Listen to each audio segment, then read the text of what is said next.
my soul. Motherfucking design all right now.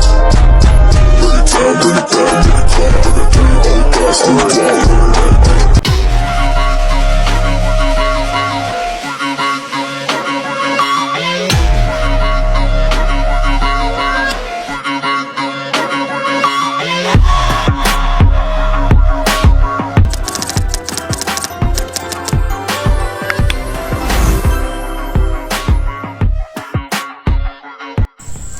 Evaluator itu sendiri artinya adalah orang yang melaksanakan evaluasi, yang dimana pada umumnya evaluator ini memiliki kemampuan secara akademik dan pengalaman dalam bidang evaluasi itu sendiri. Sedangkan evaluator program adalah seseorang yang ditugaskan untuk melakukan evaluasi atau yang memungkinkan terjadinya sebuah evaluasi. Adapun beberapa pendapat terkait definisi dari evaluator program, diantaranya yang pertama menurut Feuerstein, evaluator program adalah seseorang yang melakukan kegiatan evaluasi terhadap suatu hal yang memungkinkan untuk dievaluasi. Yang kedua, menurut Purwanto dan Suparman, evaluator program merupakan orang yang dipercaya oleh pemilik program dan orang-orang yang berkepentingan dengan program atau stakeholder untuk melaksanakan sebuah evaluasi. Sedangkan yang ketiga, menurut Miftahul Fikri dan kawan-kawan, evaluator program adalah pihak, dalam hal ini individu atau tim yang melakukan evaluasi terhadap suatu program yang bertanggung jawab secara penuh terhadap hasil penilaian pada program yang dievaluasi tersebut. Evaluator program ini tidak memiliki hak untuk membuat keputusan, akan tetapi evaluator program ini hanya sekedar memberikan rekomendasi kepada pengambil keputusan sebagai bahan pertimbangan terhadap keputusan yang akan ditetapkan. Dari beberapa penjelasan terkait evaluator program dapat disimpulkan bahwa evaluator program adalah orang-orang yang dapat dipercaya dan yang telah memiliki kompetensi serta yang mampu bertanggung jawab dalam pelaksanaan evaluasi suatu program. Materi selanjutnya adalah jenis-jenis evaluator program. Jenis evaluator program terdiri atas dua, yaitu evaluator internal dan evaluator eksternal. Yang pertama, evaluator internal. Evaluator internal adalah orang dalam program atau orang yang sangat mengetahui hal program yang dievaluasi. Selanjutnya, dijelaskan oleh Feuerstein bahwa evaluator internal sudah mengetahui fungsi-fungsi, tujuan-tujuan, masalah-masalah, kekuatan-kekuatan, dan kelemahan-kelemahan program. Hal senada dijelaskan oleh Ari Kunto dan Jabar. Evaluator internal adalah petugas evaluasi program yang sekaligus merupakan salah satu dari petugas atau anggota pelaksanaan program yang akan dievaluasi. Merujuk kepada penjelasan tersebut, dapat dimaknai bahwa evaluator internal adalah individu yang menjadi evaluator suatu program yang sekaligus merupakan salah seorang dari anggota dalam program tersebut. Individu yang berasal dari satuan program yang dievaluasi menjadi evaluasi internal memiliki kelebihan dan kelemahan tersendiri. Menurut Feuerstein, memaparkan kelebihan dan kekurangan evaluator internal sebagai berikut. Yang pertama, terlalu banyak mengetahui program. Yang kedua, sangat sulit untuk bersikap objektif. Yang ketiga, merupakan bagian dari struktur kekuasaan dan kewenangan yang ada. Yang keempat, mungkin didorong oleh harapan-harapan pribadi yang akan diperoleh. Yang kelima, mungkin tidak terlatih secara khusus dalam metode evaluasi.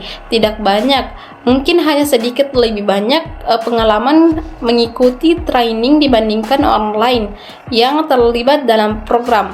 Yang keenam, akrab dengan dan mengerti program tersebut dan dapat menafsirkan perilaku-perilaku dan sikap-sikap pribadi. Dan yang ketujuh, sudah dikenal orang yang terlibat dalam program sehingga tidak menimbulkan gangguan atau hambatan. Rekomendasi-rekomendasi akhir mungkin kurang menimbulkan kekhawatiran. Selanjutnya, jenis-jenis evaluator program yang kedua adalah evaluator eksternal. Evaluator eksternal adalah seseorang yang mampu mengamati sebuah program secara jelas karena dia tidak terlibat secara pribadi, dan dengan demikian dia tidak akan memiliki sesuatu yang bersifat subjektif untuk diperoleh atau dibuang dari evaluasi. Menurut Ari Kunto dan Jaber, evaluator eksternal adalah orang-orang yang tidak terkait dengan kebijakan dan implementasi program. Mereka berada di luar dan diminta oleh pengambil keputusan untuk mengevaluasi keberhasilan program atau keterlaksanaan kebijakan yang sudah diputuskan. Feuerstein memaparkan kelebihan dan kekurangan evaluator eksternal sebagai berikut. Yang pertama, dapat melihat program dengan penglihatan segar. Yang kedua, tidak terlihat secara personal sehingga lebih mudah bersikap objektif. Yang ketiga, tidak termasuk dalam struktur kekuasaan yang ada. Yang keempat, tidak memperoleh apa-apa dari program tetapi mungkin memperoleh penghargaan dari evaluasi. Yang kelima, terlatih dalam metode evaluasi, mungkin sudah berpengalaman dalam melakukan evaluasi yang lain, dianggap sebagai seorang ahli dalam program. Yang keenam, mungkin tidak mengerti program dan orang yang terlibat di dalamnya. Dan yang ketujuh, dapat menimbulkan kegelisahan karena staf program dan partisipan tidak mengetahui secara pasti motivasi seorang evaluator. Adapun kelemahan penggunaan evaluator eksternal dalam melakukan evaluasi suatu program, yaitu yang pertama, evaluator eksternal adalah orang baru yang sebelumnya tidak mengenal kebijakan tentang program yang akan dievaluasi. Mereka berusaha mengenal dan mempelajari selak-beluk program tersebut setelah mendapatkan permintaan untuk mengevaluasi. Mungkin sekali pada waktu pendapatan penjelasan atau pembelajaran isi kebijakan ada hal-hal yang kurang jelas. Hal itu wajar karena evaluator eksternal tidak ikut dalam proses kegiatannya. Dampak dari ketidakjelasan pemahaman tersebut memungkinkan kesimpulan yang diambil kurang tepat.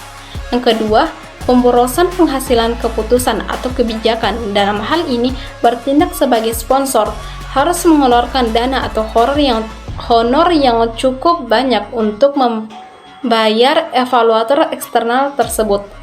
Nah, berdasarkan hal tersebut, maka dapat dipahami bahwa evaluator program dapat berasal dari internal dan eksternal yang masing-masing memiliki ciri khas kelebihan dan kelemahannya tersendiri.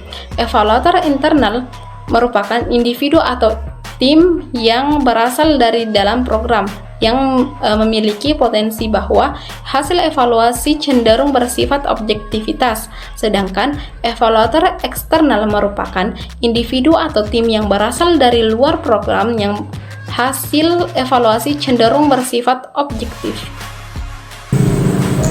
Dari beberapa pemaparan materi yang telah disampaikan tadi, dapat disimpulkan bahwa orang yang melakukan evaluasi disebut sebagai evaluator. Evaluator program adalah seseorang yang ditugaskan untuk melakukan evaluasi atau yang memungkinkan terjadinya sebuah evaluasi, yang dimana pada umumnya evaluator ini memiliki kemampuan secara akademik dan pengalaman dalam bidang evaluasi itu sendiri. Evaluator program ini tidak memiliki hak untuk membuat keputusan, akan tetapi evaluator program ini hanya sekedar memberikan rekomendasi kepada pengambil keputusan sebagai bahan pertimbangan terhadap keputusan yang akan ditetapkan nantinya.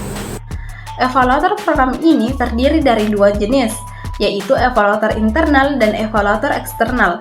Evaluator internal merupakan individu atau tim yang berasal dari dalam program yang memiliki potensi bahwa hasil evaluasi cenderung bersifat objektif, sedangkan evaluator eksternal merupakan individu atau tim yang berasal dari luar program yang hasil evaluasinya cenderung bersifat objektif.